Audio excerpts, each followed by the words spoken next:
morning, everybody. It's an afternoon yet. I know it's not quite still in the morning. So the workshop that I'm going to be looking at today is long-term athlete development. Anybody familiar with long-term athlete development? What do you know about it? It's fan value, and then every sport really has a model that fits their sport. Yeah, good. Anything else? I know in football you got like the four corner model that the FA have brought in more recently, like social, technical and physical, and just trying to make sure that in your session you cover all areas of each part kind of thing. Yeah, good. And yours? Yeah, trying to install colours. Yes. Mostly making those colours and Yeah. So the model I'm going to be looking at is a sports participation model, and the guy that came up with this is a guy called Ivan Bailey. I think I say his name wrong, but in 2004, Canada had a really poor Olympics, and they wanted to know why they didn't get any medals, and the Bailey was sort of the forefront of the research for coming up with the idea of how they could get more athletes from the cradle to the podium. Which when I was practicing, I kept saying to the grave, but to the podium, sometimes it can lead us to there. Our learning outcomes will be that you'll be able to explain what LTAD is, outline the stages of the development, have an understanding of why a coach should know these stages, and know the pros and cons of the LTA model. Okay, so long-term development, athlete development was developed by Bailey in 1980. Initially an elitist talent ID model, and it's now used as a retention model. And there are two models late in the early stages. So when we talk about the early stages, we talk about when children or athletes begin to specialise. So there's two stages. There's an early stage and there's a late stage.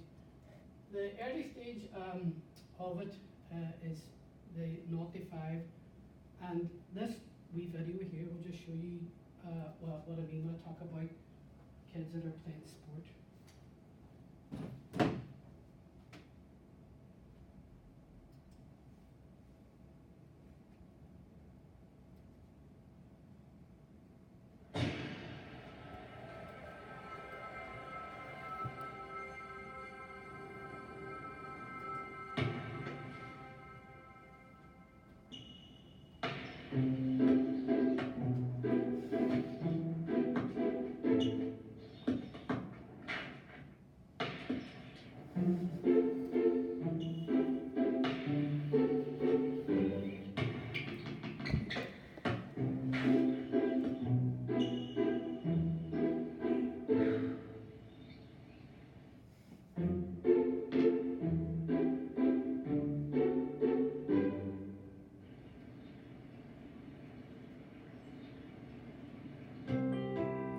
Change is coming to tennis, and kids are leading the way. It's called 10 and under tennis, and it's a fun way for your kids to really learn the game. With courts and equipment modified to fit them, kids will develop faster and better, and enjoy themselves along the way. So get your kids involved now. With 10 and under tennis, every child can learn to love the game. Okay, so the idea is that children at that age group aren't many adults, so they need to be coached another way. They need to have a way of developing their skills. So just putting them on the big court, as you can see, wasn't just good enough. All right. So the early stage consists of 4 stages, and the late stage then includes active kids and the fundamentals. And we will go back to the other 4 stages. So what I'd like you to do is the first stage is the coach wants to develop fundamental skills, all right? So what I'd like you to do is go to the board and just go in pairs and discuss with your partner what skills the coach would develop at the fundamental stage. So it's the first thing I want you to do. So you're going to go to the 2 whiteboards and write a list of what skills the coach would like to be developing at this age group.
Okay? Okay, so Joe, if you want to take us through what you came up with for the movement skills? So first thing it says like ABCs, like agility, balance, coordination, and speed, and then also some of like the basic kind of throwing, catching, running, hopping. Yeah. It's kind of like your basic kind of your first movements, which every single sport will probably have them in. So Yeah, good. And yourself? Same, we've added in catching, striking, kicking, and then come up with 4 kind of key areas: fun, let them play, let them communicate, and then a wee bit of physical literacy as well. Okay, good. And could you describe just the physical literacy for me? So basically it's learning about space, numbers, learning how to use, like if there's 2 tennis balls, why they have 2 tennis balls. So if it's 1 tennis ball, how they can add another tennis ball, so getting that kind of stuff in there. And learning how to be literate within a physical level. Yeah. And it's not just about, it's about being literate across the sports as well, that you have an understanding not just of that you're running or jumping, that you're playing a game or you're in a team game. It's about the crossover. So the next task I've had for you is, I want you to draw a Venn diagram. It's 2 circles that overlap. Okay, and can you put in, and particularly for sports that maybe do something different, if you could include them. So, like say for example in judo, Mark, it might be something that you do. You know, it's not crossed over, so that would go in the middle section of the diagram. So just put in now. so 2 different sports and similar Yeah. skills. Yeah, 2 different sports with But similar totally skills. different. So Yeah. Yeah. 2 different sports that have crossover skills and the same, so you might list them That'd the be, same that'd be really skills. difficult, wouldn't it? I want to maybe create. Yeah, so you might have like judo and football or tennis and I think that'd be more Yeah. hilarious to pick up football than swimming. some where you have different types of skills. Yeah. In this one, it'd be more like strike. Because you've got the bar, haven't you? So in the middle section, they'll cross over. So in like say for judo, yeah, yeah. So yeah, because you'll have different something different in judo that you won't have in. Yes, I get to Also Then you- catching. Unless you're a goalkeeper, you wouldn't really have that, would you? Yeah, good. Yeah, yeah, good. Yeah, I guess. Which would be throwing, which is, but it's not much, is it? What would be running? Maybe jumping, I guess to jump a catch in cricket maybe. So what's another word for batting? We were trying to think of what it would be, the fact that you've got that foreign object kind of thing to control. So we're going to say maybe striking, Yeah. but then we're thinking, would you strike a football as well? But a striking. It's totally different, but it's still striking. And Yeah. this is where they talk about the literacy. Yeah, You yeah. know, is that word different? Is shooting different from striking? It is, but I guess Yeah. they both say it in their own. Yeah, means in their own different language. things. Yeah. Good.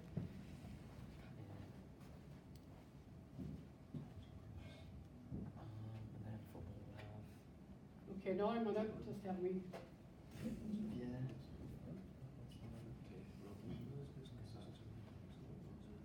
So in this review, is it some fundamentals, is there anything else?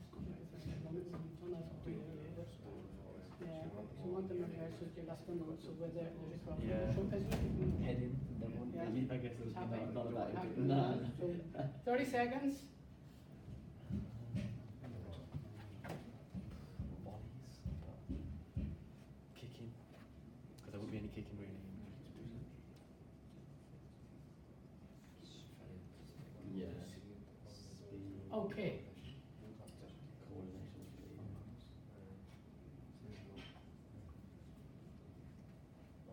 All right, just stop there now.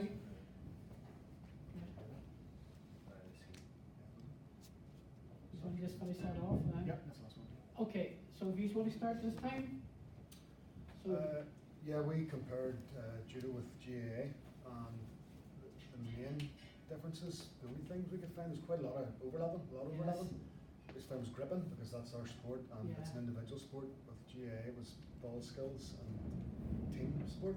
yeah, But it was all the stuff in the middle, it was all the same, which we didn't really thought about too much before. So your agility, balance and coordination are the norms. Then hand-eye, spatial awareness, good.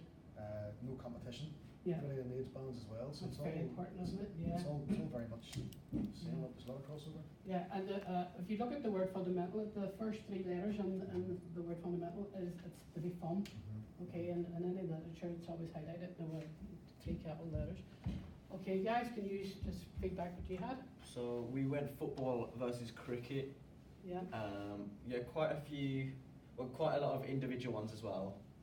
So in the cricket we've got kind of catching and throwing, which in football they're only in if you're maybe a goalkeeper, and throwing, I guess, if it's in, but it's not often, so we pretty much kept that to cricket.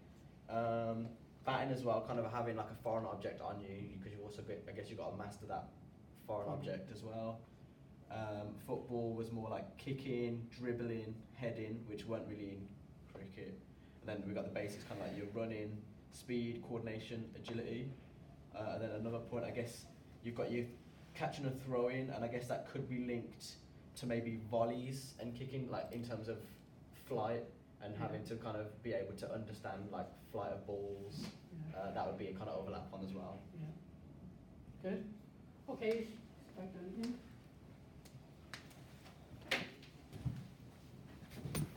So we work with that's under, you know, that age not to 10, you know, we're thinking about. So you've got most of the things that we were chatting about, running, jumping, hopping, balancing, striking, okay? But not all games has those, but there is a crossover for most of them.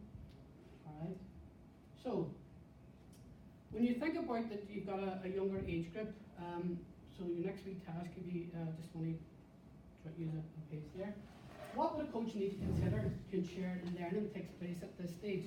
So what sort of things will the coach need to take into consideration when the coach is planning an activity for that age group?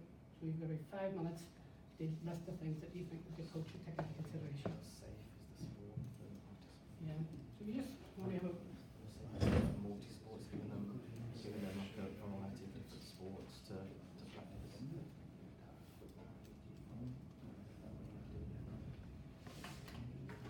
Yeah.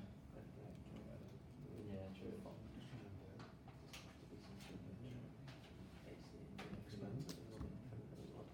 Yeah.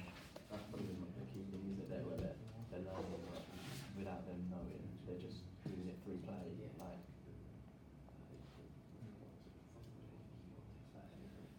yeah, totally. They probably can't even walk for half of that. Maybe 1.5, 2, and they start. So when you're working for the really younger ones, what do you take into consideration as a coach when you're bringing that family group in? But could he throw a catch up well as well? Or, yeah.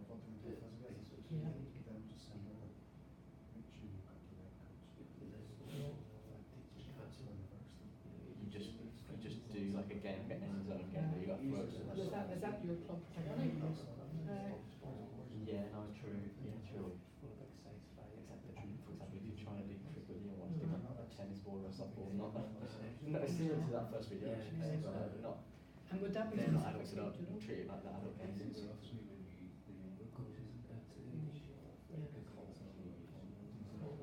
Actually, yeah, you're right. And I've actually been thinking a bit about that. So I'm thinking about, you know, what does what would coach have to involve in that session? And then and using the colour saying actually go to the red area rather than going to that square, because they might be like, what's the square? But if they're seeing red, there's basics, isn't it? Like they can get to that quite big. That's a good point. Yeah. Yeah. Yeah. Yeah. Sort of a range of sports, so Absolutely. not like early And sports. that's what the whole point of this is. It's,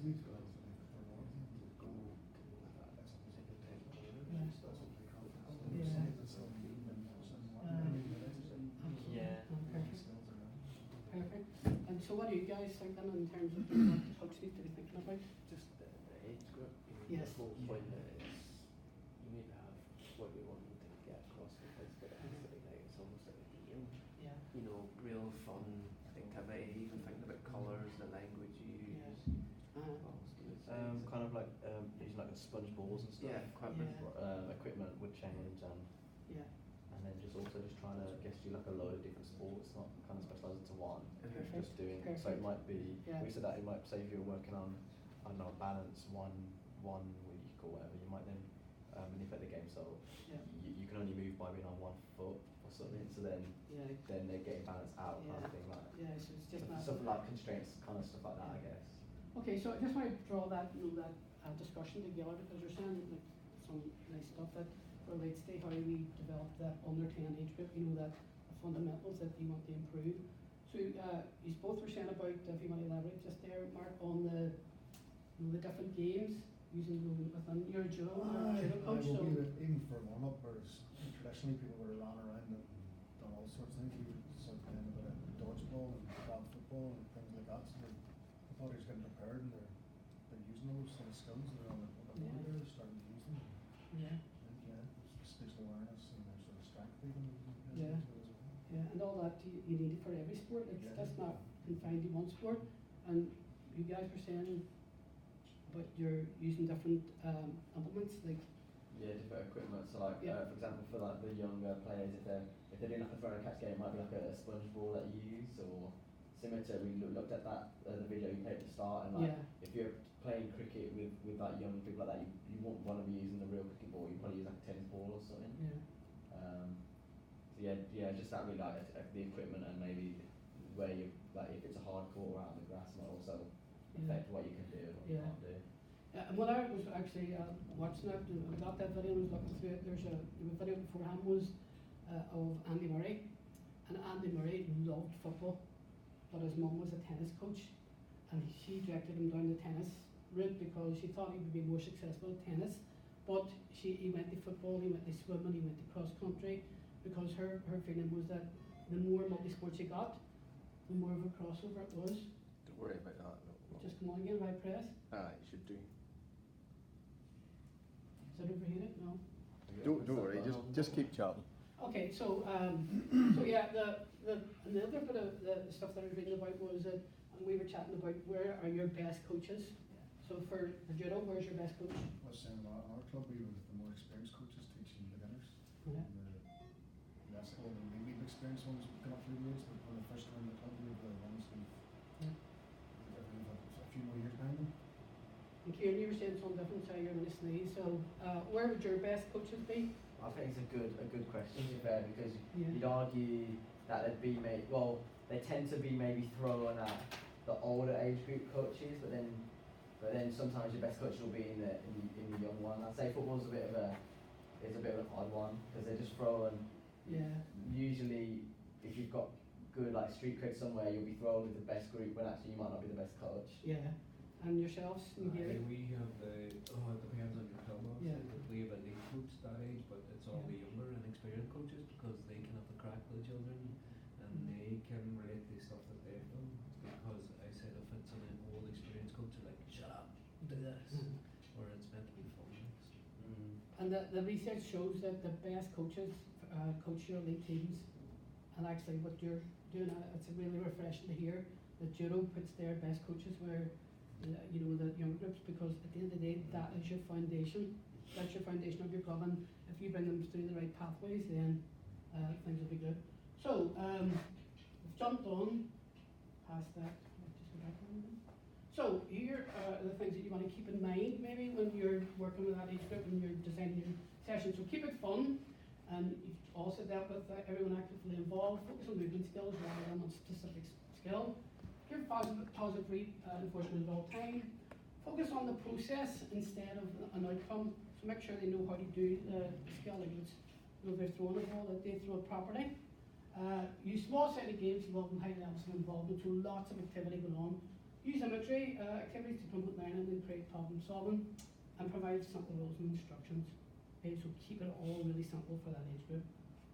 So, Higgs et al. 2018 indicated that physical literacy, you spoke about physical literacy there, Kieran, involves the development of competencies and fundamental movement skills, which will combine allow a young athlete to skillfully move in a sporting situation. And really, his whole thing is centered around this, that an athlete should participate in 10,000 hours of quality activities if they're to achieve their full potential. Okay, so he says if you're going to get to that premiership team, then you need to have had, at this age group moving forward, 10,000 quality hours of activity. Do you agree, or do you disagree, or what's your thoughts on that? Is that activity across many sports Yeah. or on one sport? Yeah, well, at the minute, it will be across many sports, but moving forward, that will change, okay?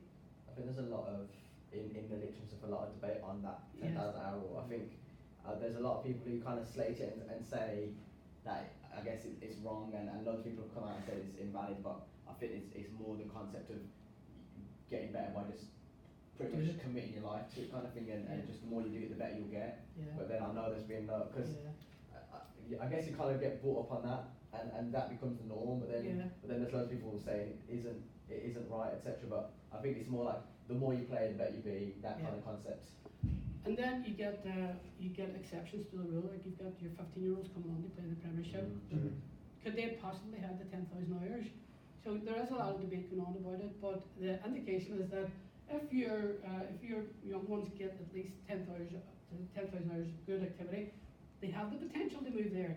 It's just how they're coached after that then takes them forward. Okay, so the second stage of learning is learning to train. And at that age group are between 11 and 16, and they're beginning to develop their cognitive, their intelligence and their understanding of how a skill looks and what you can do with a skill. They should learn all the fundamental skills first, and then the competition structure should be between 70 and 30 training day practice, okay, to compete ratio is recommended. Okay, so that's stage 2, learning to train, and then stage 3 is training to train. So that's a wee bit different. You're now training them how to train and how to prepare, and that's roughly the age group 15 to 17. Now, girls and boys are a bit different. Girls come to some things earlier than boys, and boys come to some things earlier than girls. So it does eventually catch up when we get the 18-year-olds. So at this age group, they can develop speed and sport-specific skills, and they establish pre and post-competition routines. So at that age group, their cognitive development has moved on, and they can do that. So in that, there is 2 windows there. Sorry, there are windows of opportunity at this stage, on this age group. Any guesses about the windows of opportunity might be? Maybe like training with the first team, or is that? Yeah, is that no physical development? Is it physical development? What do you think's happening? Very, as I was saying, Puberty and- yeah. So they're starting to go through puberty, and what's happening to them? What will they be? Stronger, bigger. Stronger, bigger. Also different. Yeah. And they talk about the philosophy of heightened strength and speed, And that window of opportunity is through those age groups. Some people write that if you don't take the opportunity to learn a new skill, like if you always played football or you always did judo and you never did anything that was striking, that it'll take you longer to develop a skill of striking outside of those ages as you get older. So as you get older, it'll be difficult to develop those skills. Okay, so that's 2 and 3. And then we have the next stage, training to compete. So this is males aged 16 to 18, females aged 15 to 17, chatting about that age group. It differs because of when boys and girls come into puberty. 50% of your time should be allocated to technical skills and fitness improvement, and 50% allocated to competition-specific training. Specific to sport is imperative, so you need to, at this stage, then begin to think, it's not all games, we need to start to select one that I can concentrate on. Programs for preparation, constraints and technical development must be tailored for each of the individual need. Alright. So, training day 1 then is the final stage of your training. So it's for boys aged 18 plus and girls aged 17. So girls come to that competition a year earlier. And as a coach, that's something I want to know. I want to know when I can start to do specific tactics and strategies for that age group. Because if you're talking about if they're not even at the elite level, they're at competition level and then they're in games, then I need to know that I'm going to be setting up strategies and tactics within my game, and they're going to be able to comprehend them. Okay? So the main objective should be to maximise fitness, preparation in sports events, specific skills as well as performance. The key points of this stage are all the athletes' physically, technically, tactically, mentally, personal and lifestyle capacities are now fully established. So they know where they are in terms of, what their body can do. They know what they're doing in terms of their what job they're going to take up and what what their lifestyle looks like, if they got boyfriends, girlfriends, etc. Athletes train to compete for major competitions at this age group, so it's an understanding of when you need to train that wee bit harder or ease off as you approach the competition stages. And the training ratio for competition is 25% in training and then 75 in your match play. Okay, so again, important for as a coach for us to know that breakdown. Okay, so task. Discuss what a coach would include in a training session in the following stages. So learning to train and training to train. So that, what age group was that?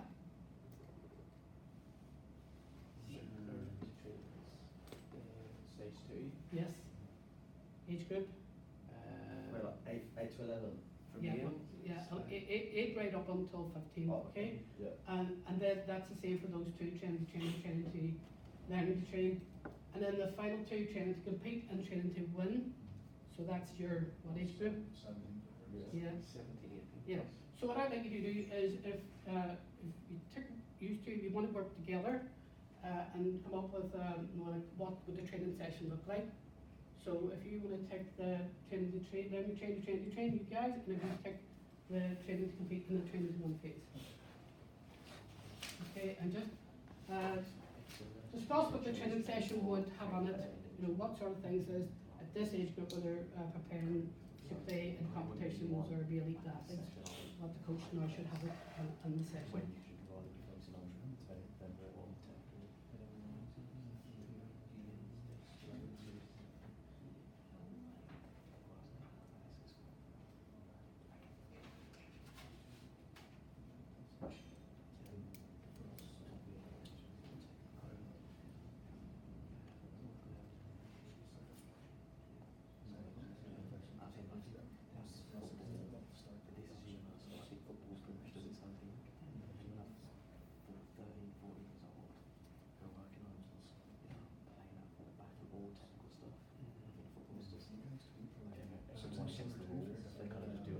So at this age group, what do you think they're thinking? I was thinking you want to more develop the individual, so you're thinking technical stuff. Yeah. But we're just saying that football, like, this is universal really, but Yeah. football just does its own thing. Yeah. And you've got 11 year olds doing high press. Yeah, yeah. Yeah, yeah. Yeah. Crossover. Yeah, yeah. So they're just learning about the training and then they begin to do the training. A lot of coaches don't understand that there is a lot of them are at this stage here, the training to compete. So they don't have this on the between session, they just go straight to this. So we have an understanding of what they should be doing at that age group, you know, more of, and then we will make them better games players and that kind of stuff. Maybe here you might think about doing different formations. Okay, 1 minute.